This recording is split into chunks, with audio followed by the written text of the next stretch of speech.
This is Stephanie Marquez, and this is my discussion about internet safety.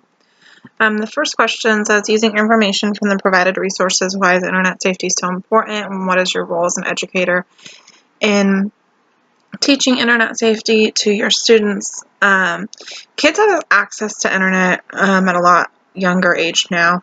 I think we got our first computer when I was younger, when I was like in 5th grade. And I could only be on the internet sometimes because it would clog up the phone line because, we were like the 90s. And it was in a dining room, like a well-lit area. So it was just a lot different. Like, we didn't have iPads, we didn't have any of that. We didn't have the ability to privately get on the internet the way that young kids do now. I mean, my kid, I know it's not the internet, but he can like operate Netflix and stuff, and it's just kind of crazy what these kids can do nowadays. He's 4, by the way. It's like, if that gives you an idea. So they're learning like far beyond what we learned when we were their age about internet and what they can do on there.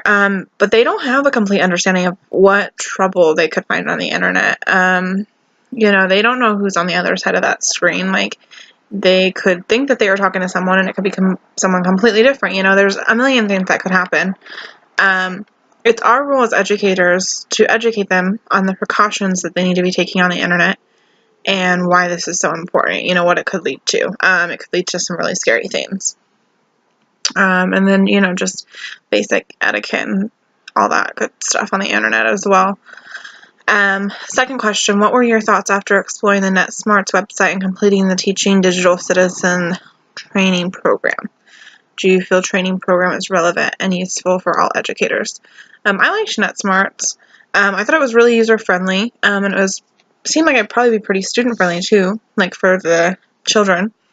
I do feel like the training program is useful for educators because, we know internet etiquette, we know all the precautions and stuff. We're older, like, we know all that, but it seems like such basic information that a lot of times we forget.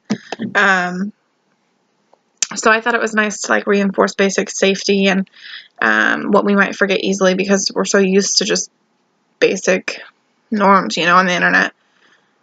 Third question, reflect on the main points described in the youth safety article and describe what useful information you were able to take away from the article. There were a lot of points about basic internet safety and cyberbullying, which is still something we need to educate young users on. How to treat people, how they'd like to be treated on the internet. You see a lot of crazy stuff, like teenagers bullying other teenagers, all that good stuff. Not good stuff, but the internet should never be made a harmful or hurtful place. Like, people shouldn't be afraid to go on there, especially teenagers.